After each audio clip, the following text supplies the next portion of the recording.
Les invito a abrir la palabra de Dios, el libro inspirado por el Señor, la epístola del apóstol San Pablo a los Hebreos. En el capítulo 1, el versículo 7 será nuestro texto.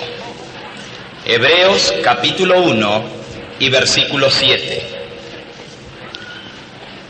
Ciertamente, de los ángeles dice: Él hace a sus ángeles espíritus y a sus ministros llamas de fuego.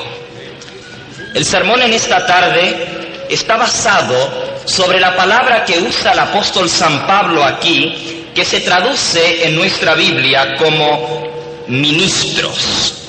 Hay una palabra en griego, liturgia, que se refiere a la asamblea del Estado. Y de ese uso comenzó a usarse para la asamblea del pueblo de Dios cuando se reúne para adorar a su Dios. Liturgia.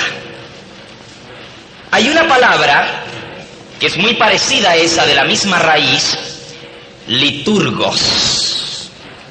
Liturgos se le llamaba al oficial del Estado, aquel que estaba en la presencia del gobernante más grande de aquella época, del César, recibía las órdenes del imperio y las ejecutaba en todo el imperio. Ese era un liturgos.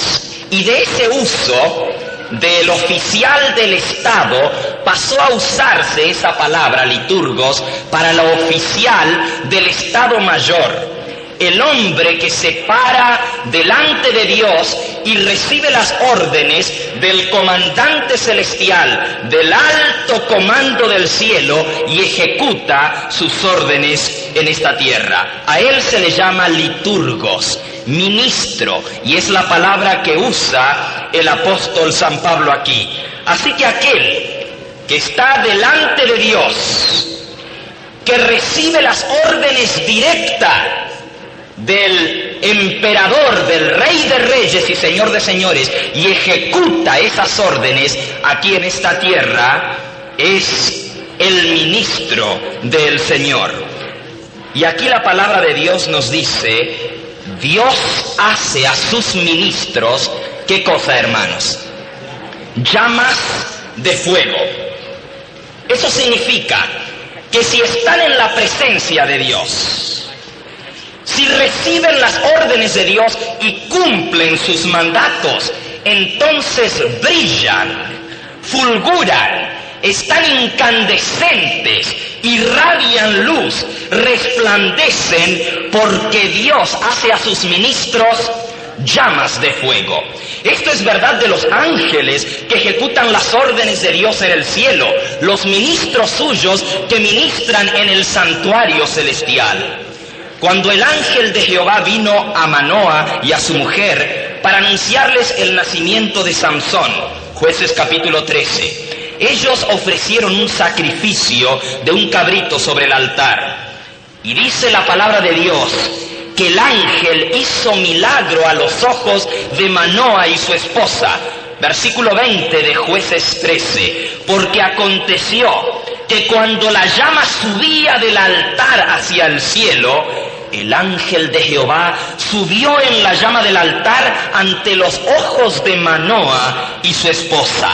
El ángel del Señor subió en la llama del altar que ardía, se confundió con la llama y ascendió al lugar santo, a las piedras de fuego del santuario celestial, al monte de su santidad. Dios hace a sus ministros llamas de fuego.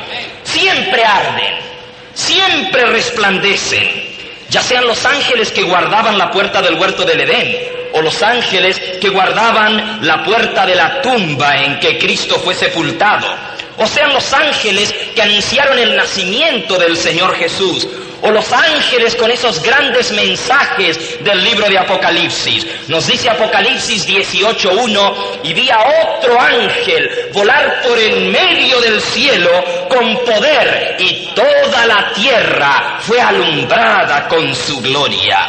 Sí, los ángeles del Señor brillan, alumbran, resplandecen, fulguran y arden. Yo no me puedo imaginar un ángel que no arda, que no sea refulgente. No puedo siquiera pensar en un ángel del Señor que sea pálido, opaco y sin vida. Cuando Isaías vio a esos maravillosos ángeles que sirven y ministran en el santuario celestial, tuvo que inventar una palabra para describirlos. Es el único lugar en la Biblia donde aparece esa palabra. Les llamó serafines. Y serafines quiere decir los ardientes, porque si ministran para Dios, si ejecutan los mandatos celestiales, entonces arden, se queman, fulguran, brillan, porque Dios hace a sus ministros llamas de fuego. Y eso no es menos cierto de sus ministros aquí en la tierra. Los que reciben las órdenes del comandante celestial y las ejecutan fielmente en esta tierra son fulgurantes, arden, son incandescentes, se consumen, brillan siempre, resplandecen para el Señor, porque Dios hace a sus ministros llamas de fuego. Cuando Moisés estaba en el desierto de Madián y se acercó a esa zarza que ardía, esa zarza que quemaba pero no se consumía, la llama incandescente de la zarza donde Dios estaba no ardía más fuerte que la llama que ardía en el corazón de ese gran hombre de Dios, el libertador del pueblo de Israel. Su rostro, hermanos, resplandecía. Y cuando bajó del monte, de ese monte donde Dios le habló en medio de relámpagos y fuego, y en medio de la lumbre le dio las tablas de la ley, al bajar del monte, era tal el resplandor de su rostro, que el pueblo le pidió que velase su rostro, porque no podía soportar el resplandor. Oh, mis hermanos, Dios hace a sus ministros llamas de fuego. Y cuando la llama divina descendió en el monte Carmelo y consumió el sacrificio, la leña, el agua y hasta lamió las piedras, esa llama no ardía más intensamente que la llama que ardía en el corazón de Elías, el gran profeta de Dios, que gritaba a voz en cuello: si Jehová es Dios, servidle, y si Baal es Dios, id en pos de él. Dios hace a sus ministros llamas de fuego. Y cuando las lenguas de fuego descendieron sobre los apóstoles en el día Pentecostés, no alumbró más brillante ni con más calor que lo que consumía el corazón de los creyentes que salieron a convertir el mundo y bautizaron en un solo día 3,000 almas. Dios hace a sus ministros llamas de fuego.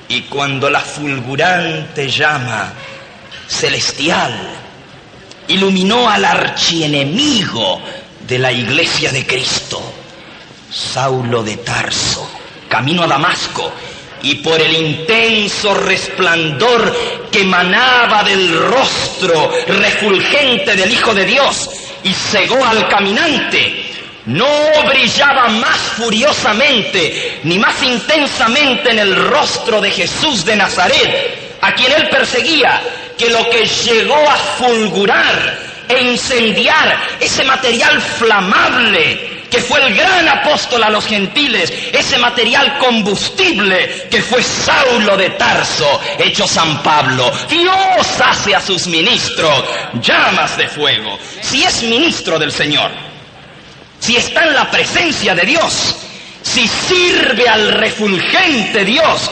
entonces fulgura, arde, brilla, porque Dios, God makes his ministers a flame of fire. Y mis hermanos, esos hombres de quienes hablamos eran hombres comunes y silvestres como nosotros, no eran de una estirpe especial. Venían de todos los órdenes de la vida. Había pastores de ovejas, campesinos, habían sido carpinteros, habían sido pescadores, eran hombres comunes y silvestres como todos nosotros, pero fueron tocados por el Espíritu de Dios y ardían en su presencia, en la obra, en el cumplimiento de su deber encomendado a ellos por Dios. Mis hermanos, había muchos pobres pescadores en los tiempos de Simón Pedro, pero él, dejándolo todo, siguió al Señor Jesús.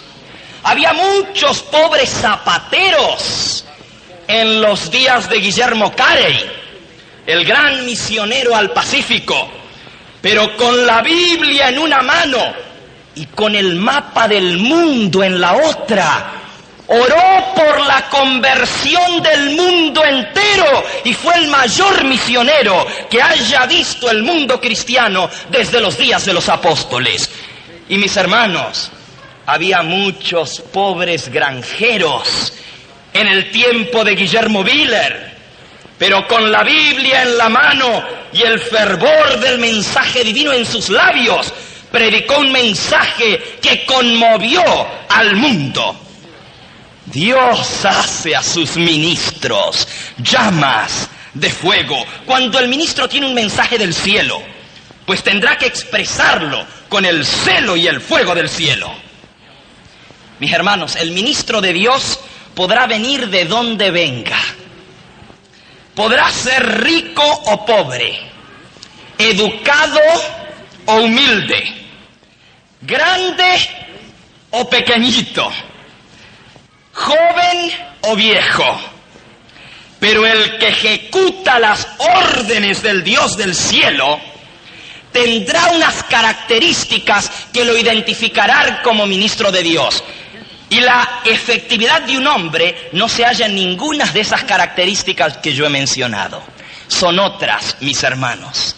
En esta tarde quisiera mencionar 3 características que deben tener los ministros de Dios que arden y se consumen por Él. Entre las muchas, estas 3 he elegido para ustedes.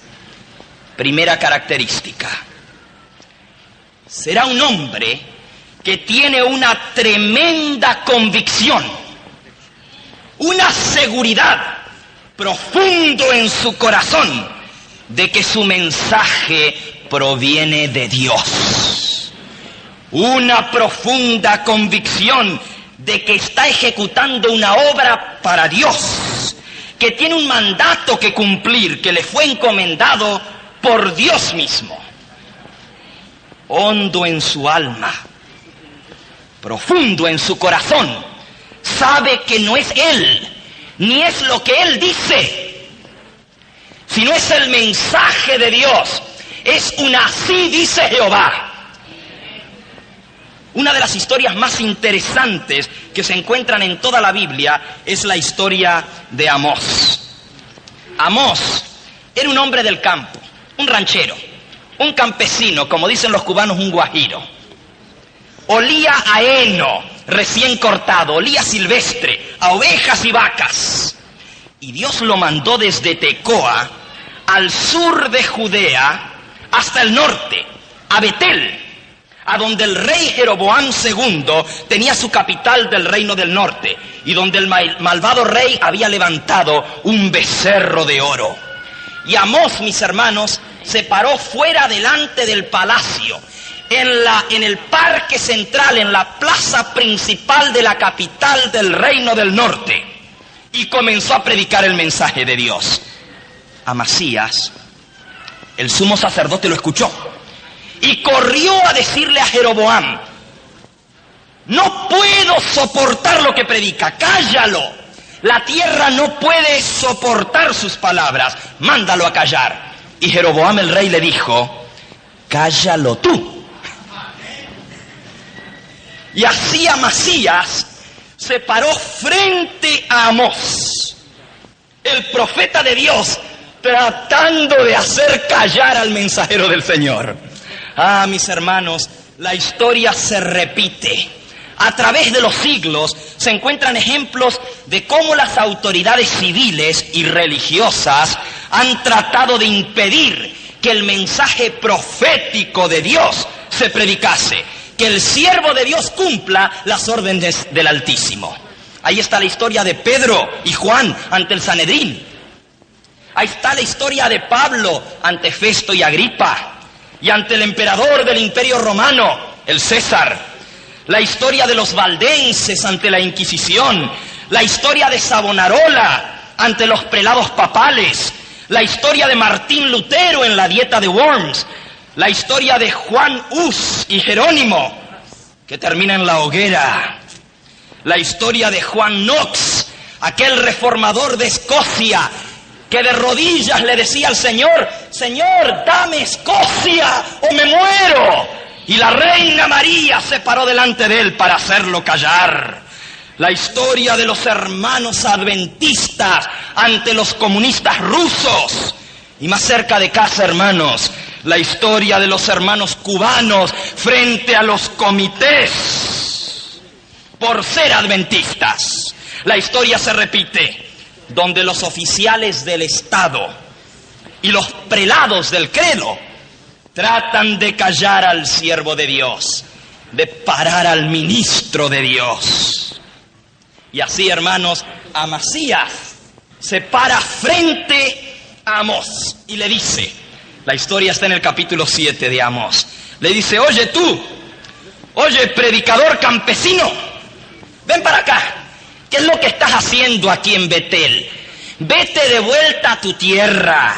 Vete de vuelta a predicarle a tus vacas y a tus ovejas. Pero no prediques aquí en Betel, porque dijo Amasías, es el palacio del rey y la capital del reino. Ah, mis hermanos. Y entonces Amós, encendido con el fuego divino, le dijo: tienes razón, no soy profeta ni hijo de profeta, soy boyero, recojo higos silvestres. Pero Jehová me tomó de detrás del ganado y me dijo: ve y profetiza a mi pueblo Israel. Y si el león ruge, ¿quién no temerá? Y si el Señor Jehová ha hablado, ¿quién no profetizará? Dios hacia sus ministros llamas de fuego. Y nosotros, sus ministros, ¿qué mensaje tenemos que dar al mundo? Un mensaje para esta hora, la última amonestación de este mundo que perece. Oh, mis hermanos, a estos dos jóvenes que hoy son ungidos y separados para el ministerio, quién sabe si Dios no los llamará a enfrentarse cara a cara y a tener que poner aún su vida en defensa del mensaje que predicamos. Pero Dios hace a sus ministros llamas de fuego. La segunda característica del hombre que arde por Cristo es la siguiente. Número 2. Vive la palabra que predica. Vive lo que cree.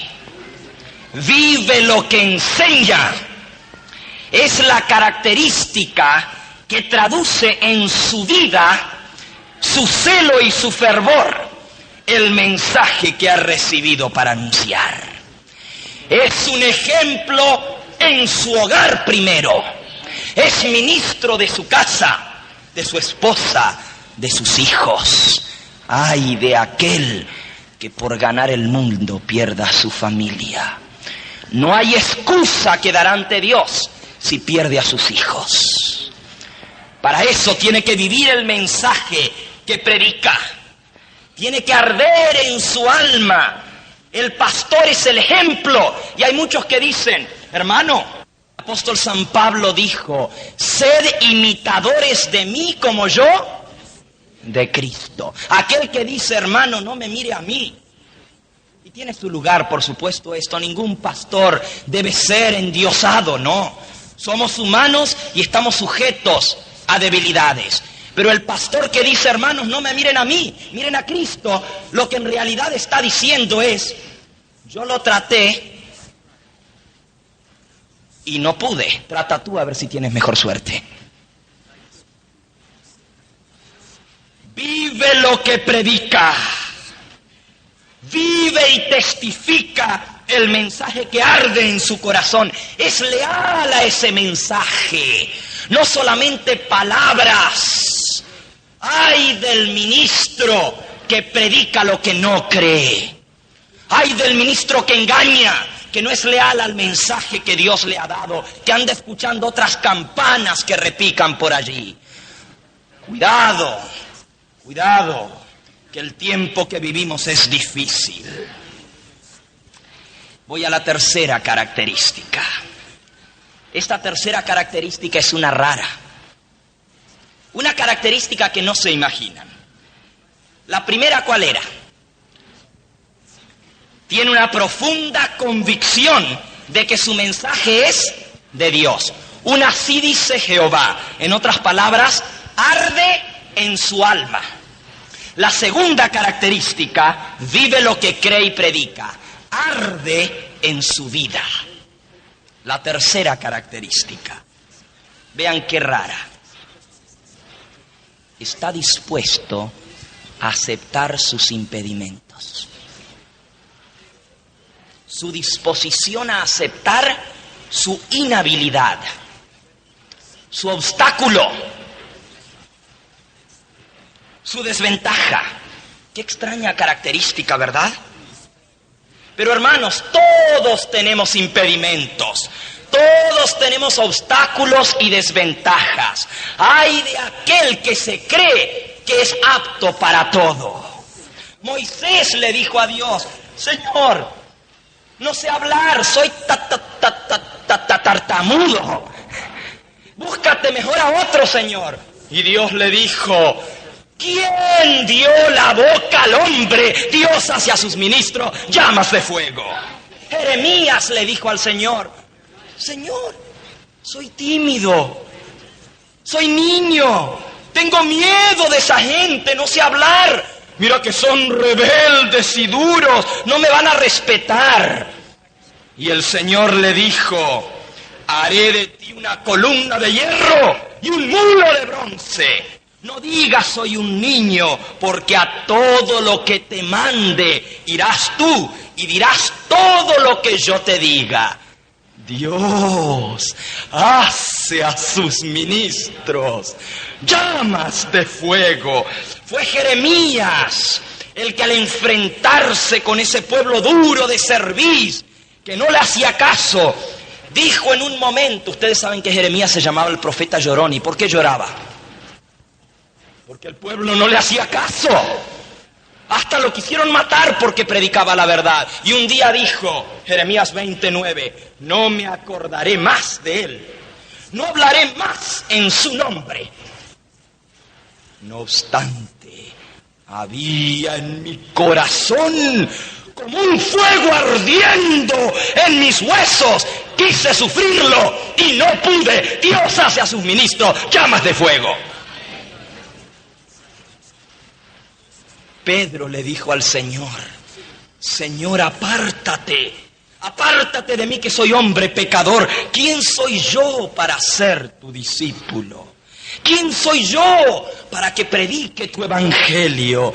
Pero Dios hace a sus ministros llamas de fuego. El apóstol San Pablo le dijo al Señor Jesús: Señor, Señor, este aguijón que tengo en la carne, quítamelo, Señor, por amor a ti, por amor tuyo, quítame este aguijón.